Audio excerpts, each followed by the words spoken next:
Y los que nos quedamos aquí, mis hermanos, quiero que vayamos a la Escritura.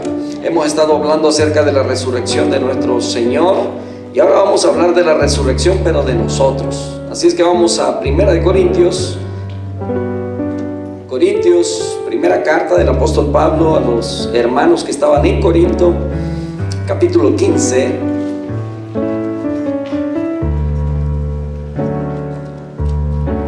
Y vamos a estar leyendo desde el verso 50 hasta el 58.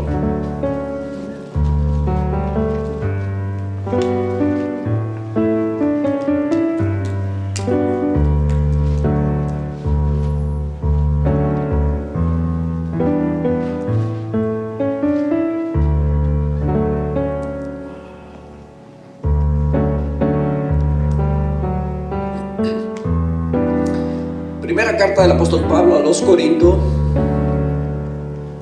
capítulo 15, verso 50 hasta el verso 58. ¿Ya está ahí? Entonces, sígame con su vista, yo le leo en voz alta. Dice: pero esto digo, hermanos, que la carne y la sangre no pueden heredar el reino de Dios, ni la corrupción hereda la incorrupción. He aquí, os digo un misterio: no todos dormiremos, pero todos seremos transformados, en un momento, en un abrir y cerrar de ojos, a la final trompeta. Porque se tocará la trompeta, y los muertos serán resucitados incorruptibles, y nosotros seremos transformados. Porque es necesario que esto corruptible se vista de incorrupción, y esto mortal se vista de inmortalidad. Y cuando esto corruptible se haya vestido de incorrupción, y esto mortal se haya vestido de inmortalidad, entonces se cumplirá la palabra que está escrita: sórbida es la muerte en victoria. ¿Dónde está, oh muerte, tu aguijón? ¿Dónde, oh sepulcro, tu victoria? Ya que el aguijón de la muerte es el pecado, y el poder del pecado la ley. Mas gracias sean dadas a Dios, que nos da la victoria por medio de nuestro Señor Jesucristo. Así que, hermanos míos y amados, estad firmes y constantes, creciendo en la obra del Señor siempre, sabiendo que vuestro trabajo en el Señor no es en vano. Oremos. Amado Señor, hay tantas cosas que nosotros no podemos entender aún, porque no se han experimentado, y son todavía como cosas de misterio, porque no hay forma de que podamos entenderlas. Pero danos la capacidad, a través de la fe, para creer en ellas, Señor, y esperar pacientemente hasta tu venida. En el nombre de Jesús, muchas gracias. Amén. Hermanos, quiero comenzar en esta tarde, ¿verdad?, preguntando, y bueno, no va a poder contestarme, pero va a quedar con esta pregunta. En alguna ocasión, yo sé que muchos de ustedes a lo mejor habrán escuchado de personas que han tenido una experiencia, que han muerto y que han vuelto a la vida. ¿Ha escuchado? Hay quienes han escrito libros, ¿verdad? Hay quienes han escrito un testimonio de lo que ellos vivieron.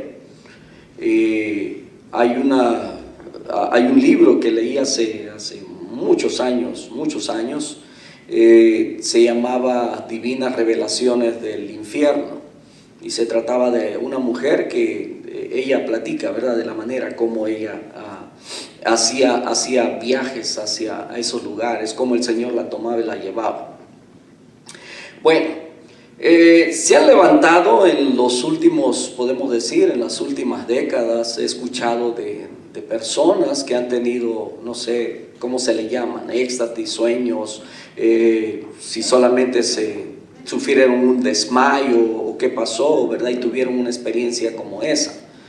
La mayoría de aquellas personas que en algún momento han estado, ¿verdad?, de acuerdo a los médicos muertos, dicen que alcanzan a ver una luz que ven a través de verdad, hay un túnel y ven una luz allá.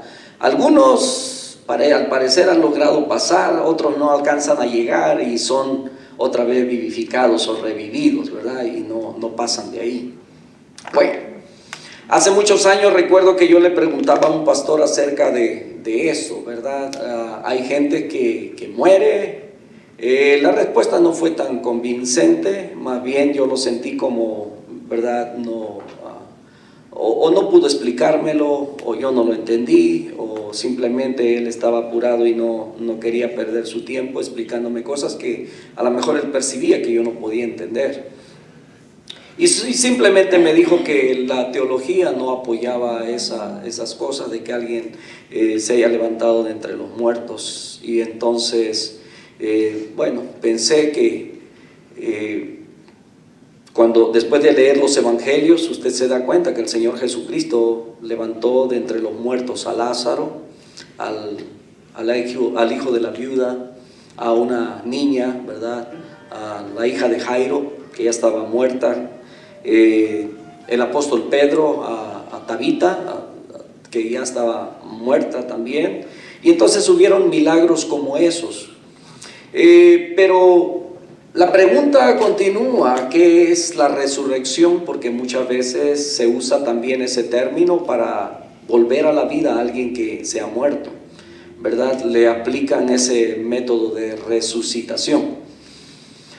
Que en realidad ese término, ¿verdad?, se aplica solamente, ahorita se lo voy a explicar más detalladamente, pero hay dos bautistas del sur que entrenan a otros para defender la fe acerca de otros pensamientos, ¿verdad?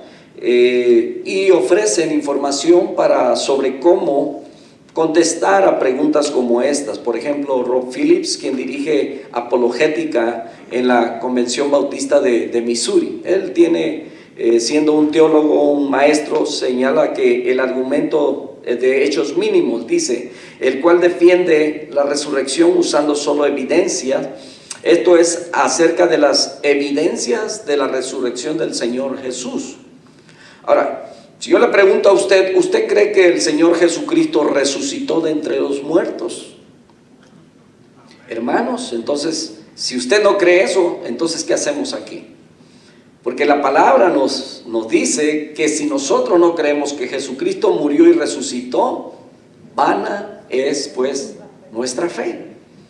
Entonces, si estamos aquí es porque hemos aceptado lo que Él ha hecho en la cruz por nosotros y creemos que murió por nuestro pecado, pero que resucitó al tercer día, y es lo que estuvimos celebrando, ¿verdad?, juntamente con una gran parte del mundo la semana pasada, acerca de la resurrección de nuestro Maestro, de nuestro Señor, el dueño del mundo, el creador de todas las cosas. Dice Juan 1:3 que por Él fueron creadas todas las cosas, y sin Él nada de lo que ha sido hecho fue hecho.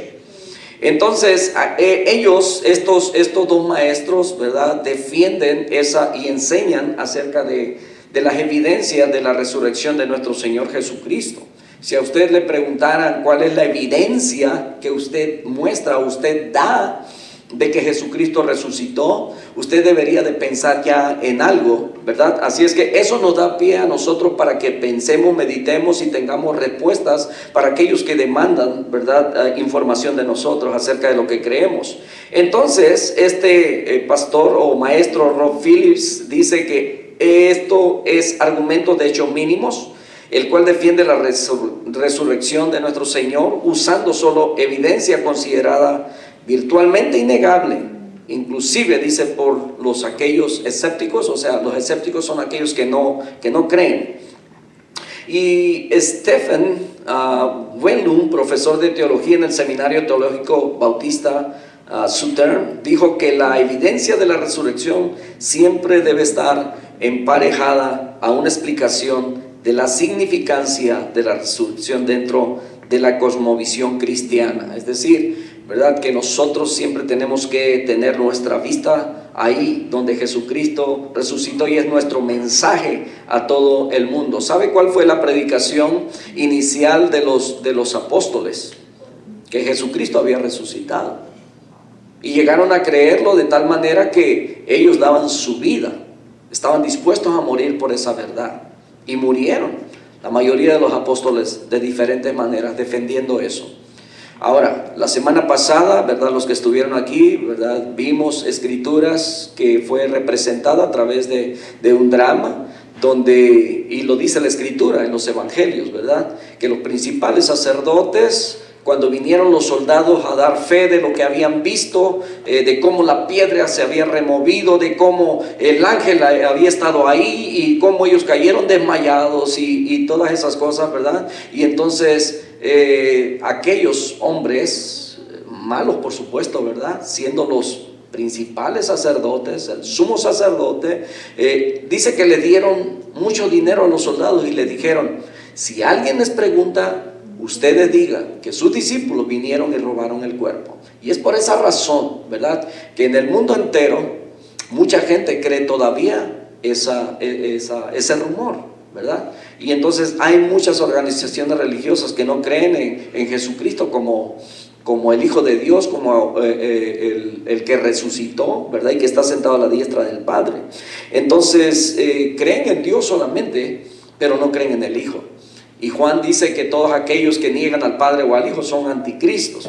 Entonces Philip dijo que el argumento de hecho mínimo es un caso persuasivo para la resurrección. Bueno, voy a ir un poquito más al grano, ¿verdad? Porque hay muchos términos y conceptos que a lo mejor no vamos a entender muy bien. Primero es que cada hecho debe estar confirmado por varios argumentos fuertes e independientes, típicamente 10 o más confirmaciones históricas. Hermanos, Jesucristo ha dividido la historia, de tal manera que en el mundo se ha escrito una historia y se divide antes de Jesucristo y después de Jesucristo. Y eso no deja lugar a duda de que Jesucristo es real. Número 1, dijimos que cada hecho debe estar confirmado por lo menos por 10. Segundo, la vasta mayoría de eruditos, cristianos y no cristianos, pueden ser cristianos liberales, eruditos no cristianos, aún los ateos, tienen que o deben reconocer la naturaleza histórica del incidente. Entonces, Phillips identificó seis de tales hechos mínimos que sostienen la creencia de Cristo resucitado corporalmente de la muerte. Jesús murió por crucifixión. Hay 4 evangelios que sostienen, que tenemos aquí en la Biblia, que sostienen eso. Pero cuando vamos a los otros escritos que se escribieron en ese entonces, usted se va a encontrar que hay muchos escritos, hay muchos testimonios, aún de otros discípulos que escribieron también acerca de los sucesos, los acontecimientos del Señor Jesucristo, pero que no están aquí en la Biblia, pero que ellos escribieron. Entonces, sí hay más material, aún de aquellos que no eran parte de los discípulos, pero que eran escritores de aquel tiempo, escribieron, y hay escritores, ¿verdad? Se pueden mencionar a varios, entre ellos Josefo. Entonces muy pronto también, después de su muerte, sus seguidores tuvieron experiencias reales que ellos creyeron eran apariciones reales de Jesús resucitado. Capítulo 15 de Primera de Corintios, ahí donde leímos, pero en los primeros versos, del 1 al 5, vemos el testimonio de todos aquellos que vieron al Señor Jesucristo. Dice el verso 3, 1 Corintios 15, dice: porque primeramente os he enseñado lo que asimismo recibí, que Cristo murió por ¿quiénes? Murió por nuestros pecados, conforme a lo que estaba escrito, que fue sepultado y que resucitó al tercer día, conforme a las escrituras. ¿Y qué más? Y que apareció a Cefas. Cefas es el mismo Pedro, nada más que Pedro es en griego y Cefas es en arameo. Y después a los 12. Después apareció a más de 500 hermanos a la vez, de los cuales muchos viven aún y otros ya duermen. Después apareció a Jacobo, después a todos los apóstoles, y al último, dice el apóstol Pablo, al último de todos, como a un abortivo, dice, o sea, alguien que casi no nacía, dice, me apareció a mí, porque yo soy el más pequeño de los apóstoles, que no soy digno de ser llamado apóstol, porque perseguía la iglesia de Dios. ¿Se da cuenta? Hay muchos testigos, a más de 500 hermanos, a todos los discípulos. Entonces Y luego dice Hechos, comienza diciendo también, ¿verdad? El libro de Hechos, que dice se presentó ante sus discípulos con pruebas indubitables. No hay manera de no creerlas, no hay duda de ello, ¿verdad? Entonces también sus vidas fueron transformados como resultado, inclusive al punto de estar dispuestos a morir específicamente por su fe en el mensaje de la resurrección. Hermanos, nosotros mismos somos fieles testigos, somos prueba vivientes de que Jesucristo resucitó, de que Jesucristo se levantó. Nuestros ojos no lo vieron, pero Él ha transformado nuestra vida. Entonces el milagro ha ocurrido en nosotros. Entonces 4, esas cosas fueron enseñadas muy temprano, poco después de la crucifixión. Mucha gente se dio cuenta. Santiago, el hermano no creyente de Jesús, se hizo cristiano debido a su propia experiencia con quien él creía era el Cristo resucitado, ¿verdad? Para los que no sabían, Santiago, también de nombre Jacobo, nada más que la tradición cambió su nombre para diferenciarlo de otros.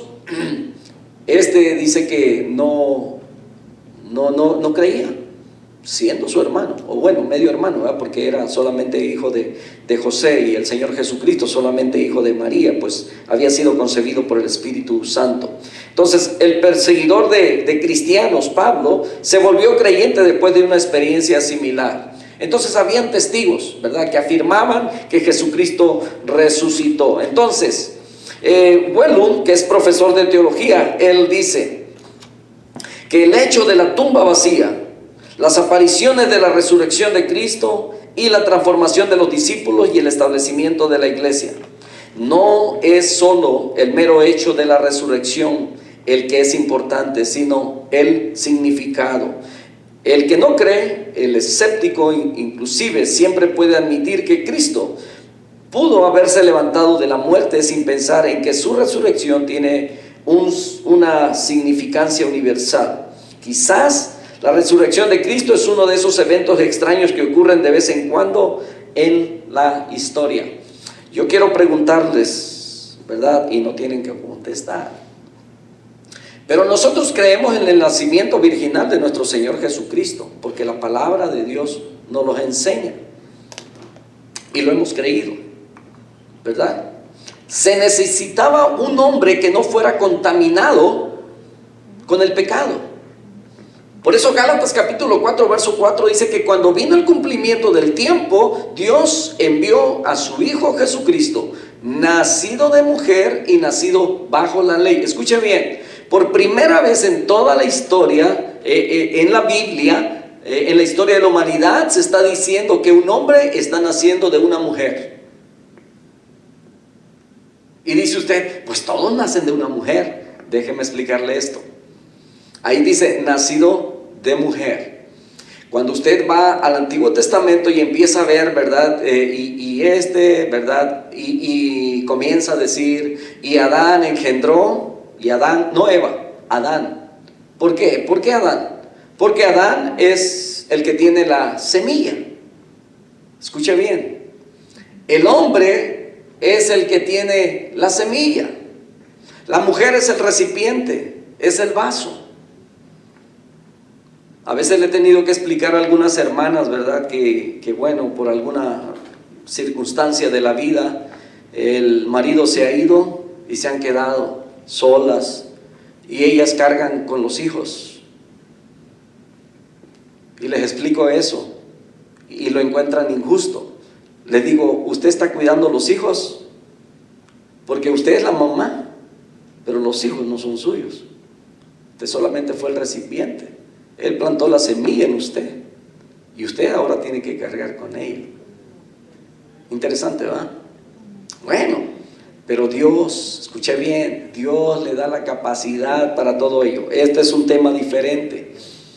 Pero Jesucristo, dice la Escritura, Gálatas 4:4, cuando vino el cumplimiento del tiempo, porque ya Dios lo había profetizado a través de sus siervos en el pasado, envió a su Hijo Jesucristo, nacido de mujer y nacido bajo la ley. Así lo dice, ¿cierto? Así dice la Escritura. Bueno, en su Biblia así debe de decir también. Así dice la mía. Y entonces este es un acontecimiento milagroso. Desde Isaías había dicho que la Virgen concebiría y daría luz.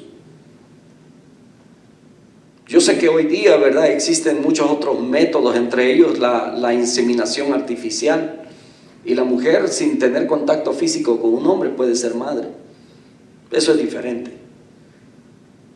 Pero el Señor Jesucristo fue concebido por el Espíritu Santo. Dios mismo depositó esa simiente santa, pura, de no contaminación del hombre. El hombre no tuvo nada que ver con esa semilla. Por eso el Señor Jesucristo fue limpio, fue puro, fue sin pecado desde su concepción hasta que Él cumplió su propósito en este mundo. Y era necesario que un hombre puro, una sangre limpia, fuera el que pagara el precio del hombre que había fallado allá en Edén. Entonces, vemos que esto es un acontecimiento milagroso. ¿Y qué otra cosa? Bueno, todo lo que Él hizo muchos milagros. La gente creyó en Él. Y luego sucede al final algo que es sorprendente también, que ningún ser humano ha experimentado: la resurrección. Y le voy a explicar a grandes rasgos qué es la diferencia entre resucitar, vivir. Sucede algunas veces, ¿verdad?, que por alguien está enfermo, alguien se accidentó, una falla orgánica de repentina de las personas puede llevarles al umbral de la muerte, de tal modo que, ¿verdad?, quedan inertes, con el corazón y la respiración detenidos. ¿Ha escuchado de eso? Hay quienes sufren de unos ataques de catalepsia, creo que así es como se conocen, personas que sufren un desmayo y que no se encuentra pulso, o sea, como si estuvieran vivos, no hay respiración. Al parecer, ¿verdad?, no hay pulso, y entonces están como muertos, y pasado cierto tiempo ellos vuelven otra vez a la vida. ¿Ha escuchado usted de personas que ya las están velando? Especialmente en nuestros países, porque aquí si no están muertos los acaban de matar en la autopsia. Ajá. Pero en nuestros países escuchamos historias. Fulanita de tal, ya estábamos cafeteando, la verdad, y de repente a medio velorio que se levanta corredero de gente, ¿eh? Hemos escuchado testimonios, historias así, ¿verdad? Personas que han muerto. Hace años escuchaba de un hombre que también dijo que había muerto por 8 horas y que había estado en la presencia de Dios, y que Dios le dijo: regrésate porque todavía no es tu tiempo y que tú vas a ver el arrebatamiento. No sé si ya se murió, si sigue vivo por ahí, no lo sé, ¿verdad? Entonces, tenemos que tener cuidado también, ¿verdad?, que escuchamos. Nuestra base siempre tiene que ser la palabra, la palabra, la palabra. Amén. No podemos sentar una doctrina sobre experiencias de personas. Entonces, quienes han sufrido, ¿verdad?, esos acontecimientos en su vida, han vivido estos trances, ofrecen testimonios de experiencias, sensaciones, percepciones extraordinarias, hasta entonces desconocidas para ellos.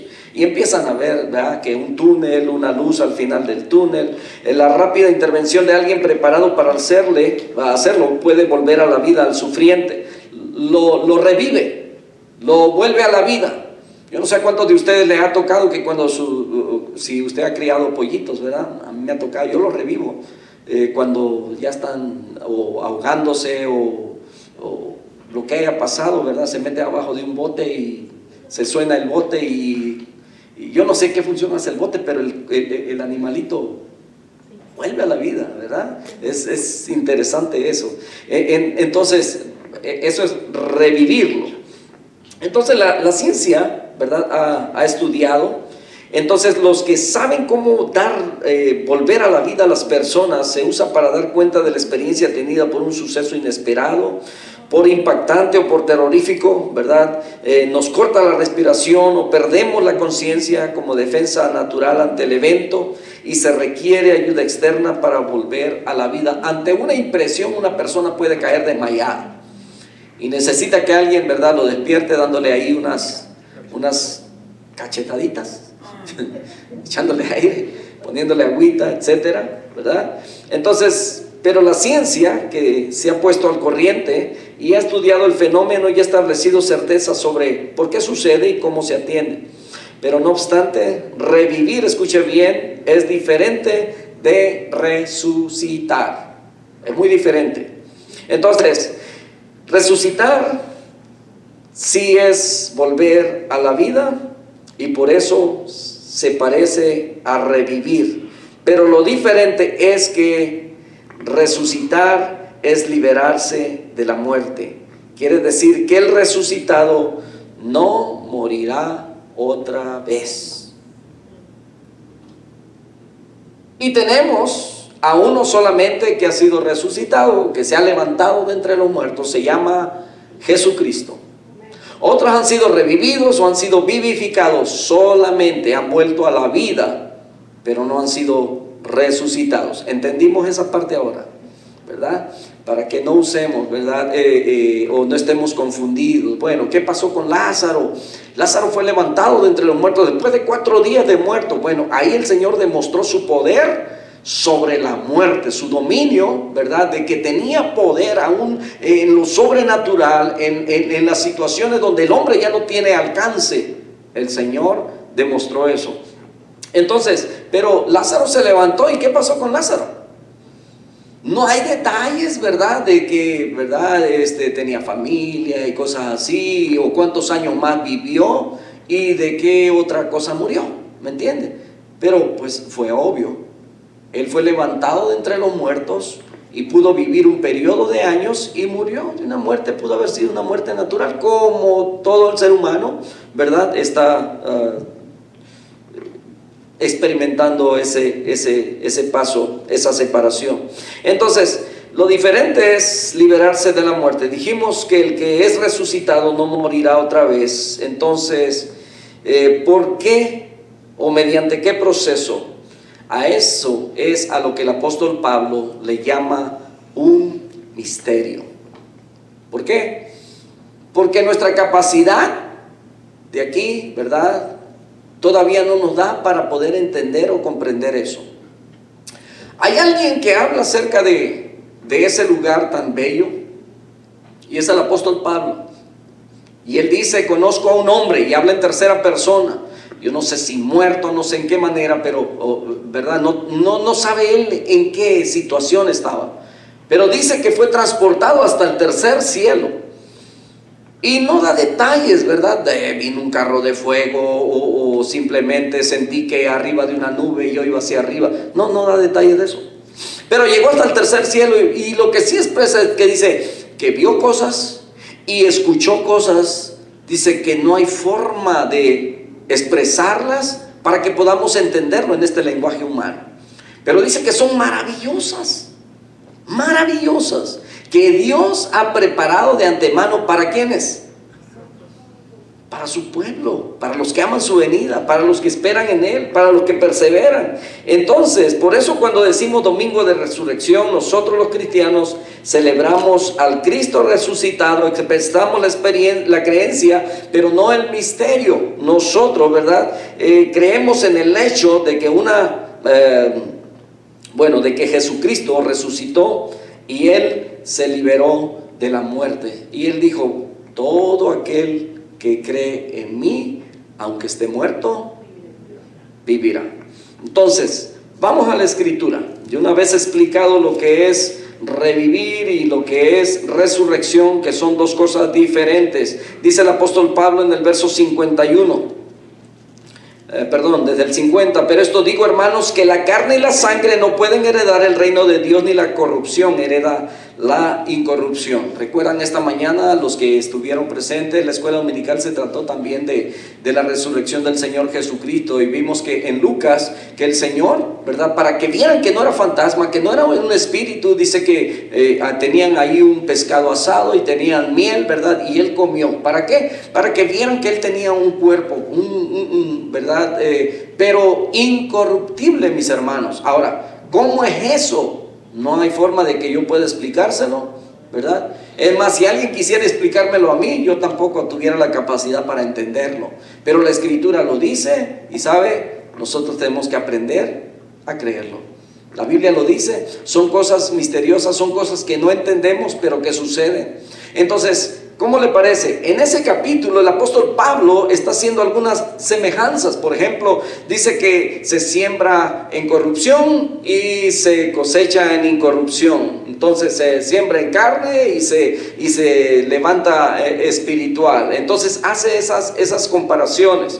Por ejemplo, cuando usted siembra un frijol o siembra un maíz, ¿qué pasa?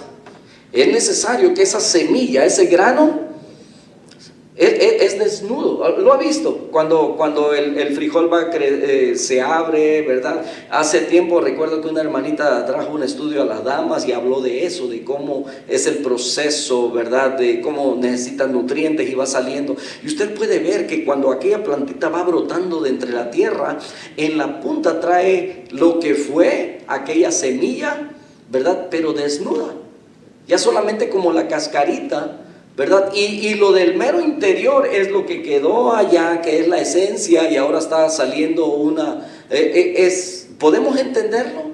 Realmente, si pudiéramos comprender eso, pudiéramos comprender lo que va a suceder con nosotros en el futuro. Si alguien le hubiera explicado a la semilla lo que iba a pasar en su proceso para llegar ahora a ser una planta y dar frutos, ¿verdad? No lo hubiera entendido. Entonces, así de difícil es para nosotros poder entender que cuando ya no estemos en este cuerpo en el cual estamos limitados por el espacio, por el tiempo, etcétera. Cuando nosotros nos vamos de este mundo, mis hermanos, vamos a tener cuerpos glorificados. ¿Cómo es eso? Un cuerpo como el de nuestro Señor Jesucristo. Un cuerpo en el que ya no va a tener ni la necesidad ni los deseos de este mundo. ¿Vamos a tener memorias? Bueno, cuando estemos en el cielo no creo que tengamos memoria de lo que pasamos aquí. Y a mí me gusta comparar, por ejemplo, ¿verdad? Los procesos en la vida. Por ejemplo, ¿usted se acuerda cuando estuvo en el vientre de su madre? Nadie se acuerda. Yo no me acuerdo. Pero si hay alguien que se acuerde de cuando estuvo en el vientre de su madre, me gustaría preguntarle qué sentía, cómo veía, ¿verdad? Y le aseguro que no hay respuesta. Y lo único que conocemos ahora, pues lo que nos han enseñado, ¿verdad? En una clase de anatomía, del desarrollo del cuerpo humano dentro del vientre de una madre. ¿Pero qué sintió usted? No había razonamiento todavía. El cerebro no estaba lo suficiente sazón o maduro para poder entender lo que estaba sucediendo ahí.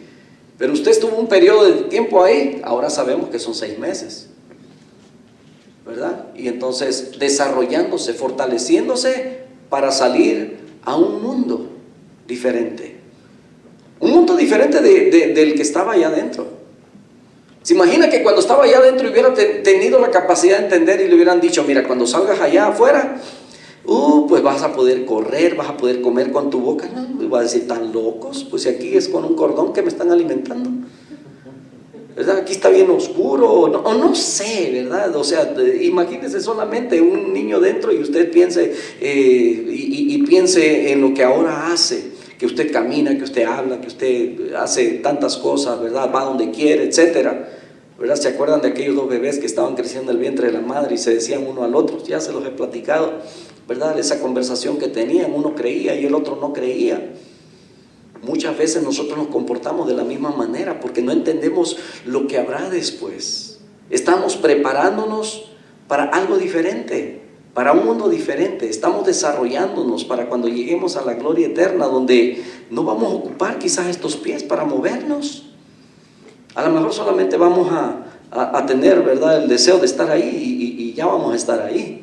Nos vamos a trasladar solamente, ¿verdad?, de un momento a otro. Ahora solamente estamos limitados al paso que caminamos o a la velocidad que el carro puede ir. El speed limit que nos pongan en el camino. Es lo rápido que vamos. Pero ¿cómo va a ser en la eternidad? Eso es algo que todavía no podemos entender. Vamos a tener un cuerpo diferente. Hablamos de que el Señor Jesucristo resucitó y la Escritura dice que Él es las primicias de los que se han levantado. Bueno, Él es el único que se ha levantado. Me gusta repetir mucho esto, ¿ok? El Señor Jesucristo es el único que se ha levantado entre los muertos y que está sentado a la diestra de Dios. Nadie más. Ni Pedro, ni Juan, ni Pablo, ni María, nadie más. Porque si eso fuera así, la Escritura no los dijera. Pero la Escritura no lo dice, no apoya eso. Entonces, el único, y la Biblia sí dice que Él está sentado a la diestra del Padre y desde ahí intercede por nosotros. Amén. Entonces, he aquí os digo un misterio, dice el apóstol Pablo: no todos dormiremos, pero todos seremos transformados.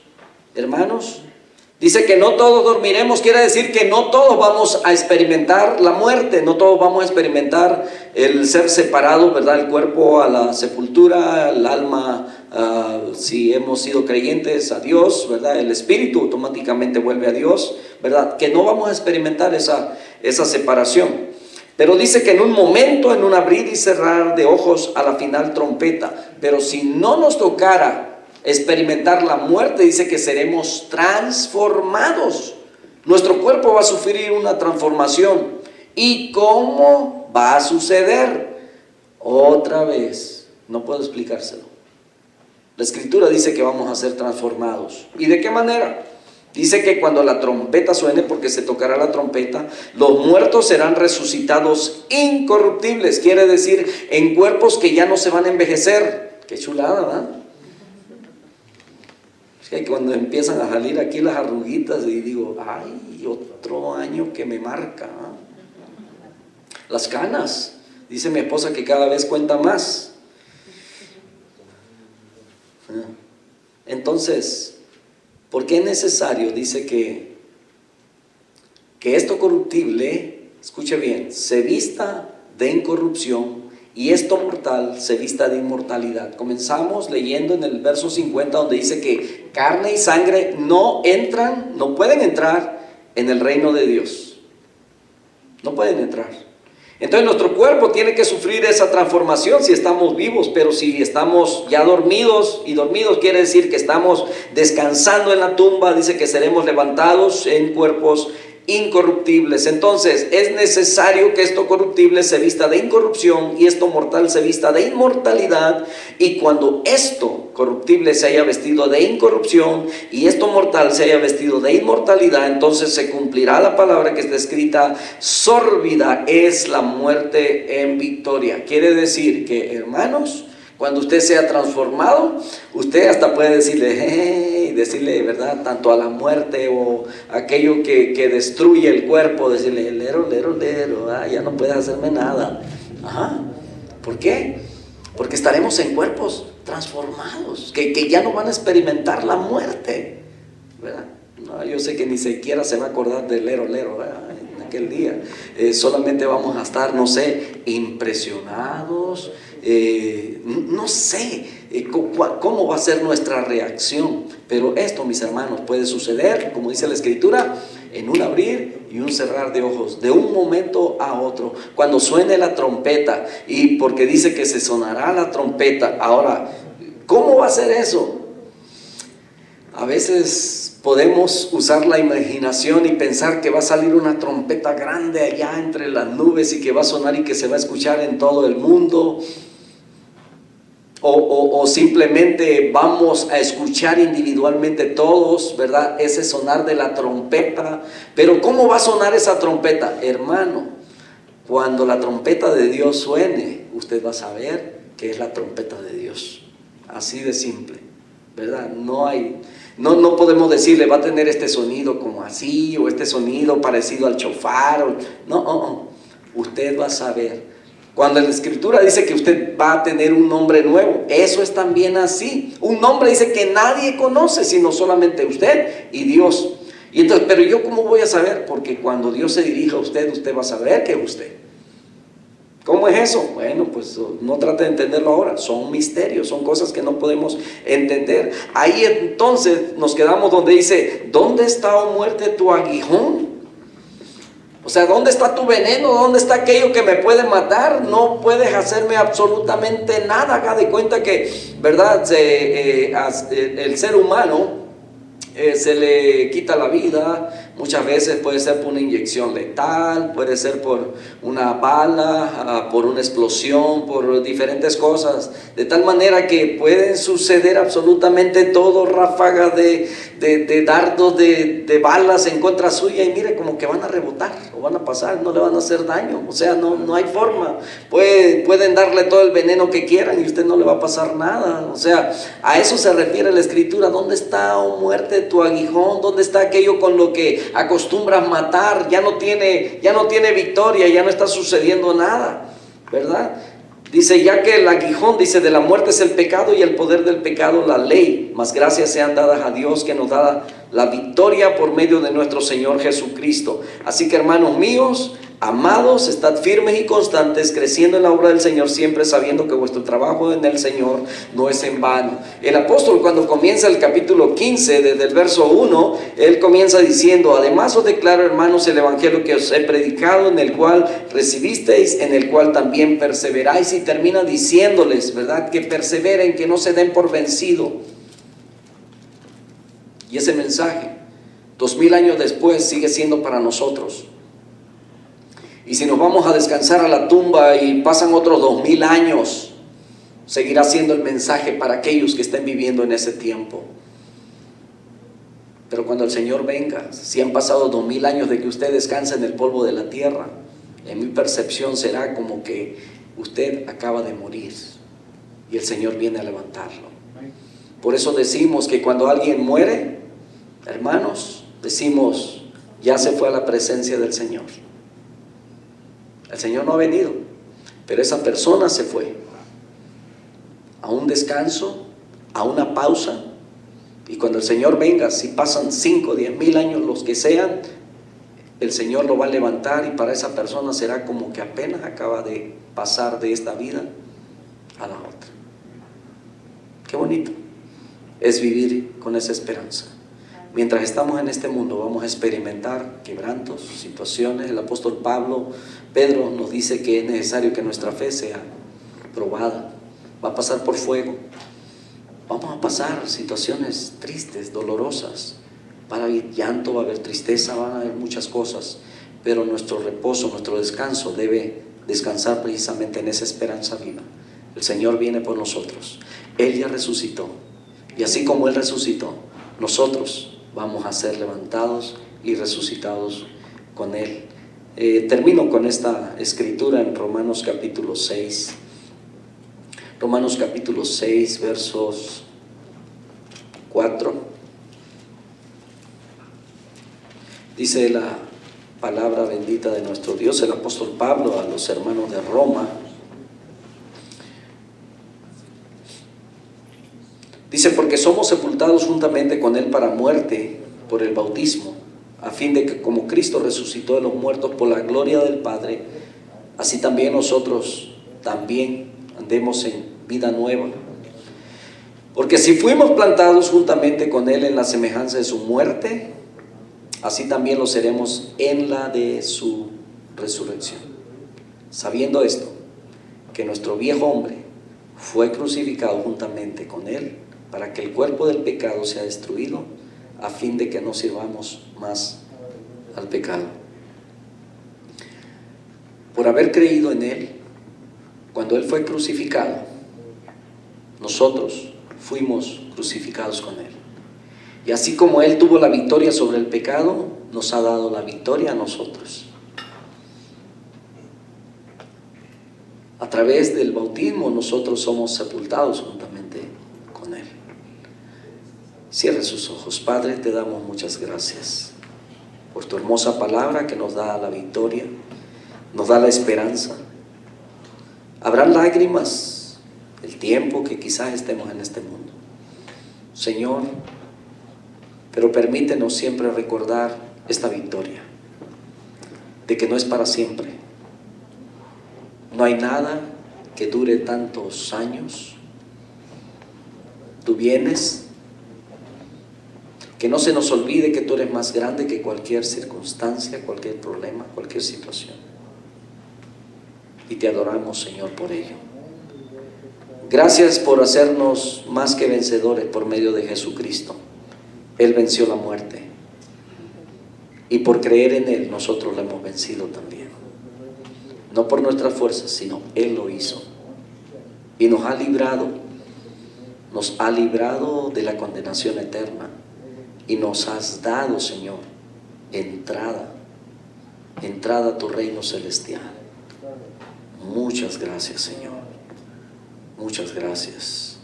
Mientras usted mantiene sus ojos cerrados, yo quiero preguntar en esta tarde, quizás haya alguien entre nosotros que todavía no ha rendido su vida a Cristo, que quizás no ha creído que Él es el Señor, el Creador del mundo, que Él es el Hijo de Dios, que Él es el que pagó en esa cruz del Calvario la culpa tuya y la culpa mía, la culpa de todo el mundo. Pero la Escritura dice, para que todo aquel que en Él cree no se pierda, mas tenga vida eterna. Lo que Jesucristo hizo al morir en la cruz, lo hizo por ti. Por tu pecado a ti te correspondía, y a mí también me correspondía morir ahí, en esa cruz. Él no cometió ningún pecado, sin embargo, Él tomó mi lugar. Y por creer eso, Él me da vida eterna. Así dice la Escritura. Mas a todos los que le recibieron, a los que creen en su nombre, le dio potestad de ser hechos hijos de Dios. ¿Habrá alguien entre nosotros que todavía no se ha dado esa oportunidad de ser hijo de Dios? En esta tarde yo quiero invitarte. ¿Qué tienes que hacer? Creer. ¿Qué tienes que hacer? Pedirle a Dios que te perdone todos tus pecados. Con eso estás aceptando a Jesucristo como tu Señor y tu Salvador. ¿Te gustaría hacerlo en esta tarde? Créele, acéptale. Él te está llamando. No hay casualidades en Dios. Dios te ama. ¿Habrá alguien? Quizás alguien detrás allá de la pantalla, al cual yo no alcanzo a ver, pero sí hay alguien que nos está viendo y que quiere hacer esta decisión. Yo solamente quiero decirte que la única manera de poder ser salvos es poniendo nuestra confianza en Jesucristo, reconociendo que somos pecadores, que Cristo murió por nosotros, aceptándole a Él como Señor y Salvador, aceptando su sacrificio en la cruz, pidiéndole perdón por todos tus pecados. Él es fiel cuando dice que todos tus pecados serán sepultados en lo profundo del mar, dice Habacuc, y no se volverá a acordar de ellos. Pídele con todo tu corazón que tu nombre sea escrito en el libro de la vida. El Señor lo hará. Te recomiendo que ores, que leas tu Biblia y que le pidas al Señor un lugar donde puedas congregarte para que sigas creciendo. Dios te bendiga. Padre, muchas gracias te damos por este tiempo que nos has bendecido al estar aquí. Guarda tu iglesia, Señor amado. Nos vamos de este lugar, pero sabemos que tu presencia siempre está con nosotros. Bendito sea tu nombre. Muchas gracias en Jesucristo. Amén. Iglesia, Dios me los bendiga, Dios me los guarde. Si el Señor no ha venido, nos vemos el miércoles.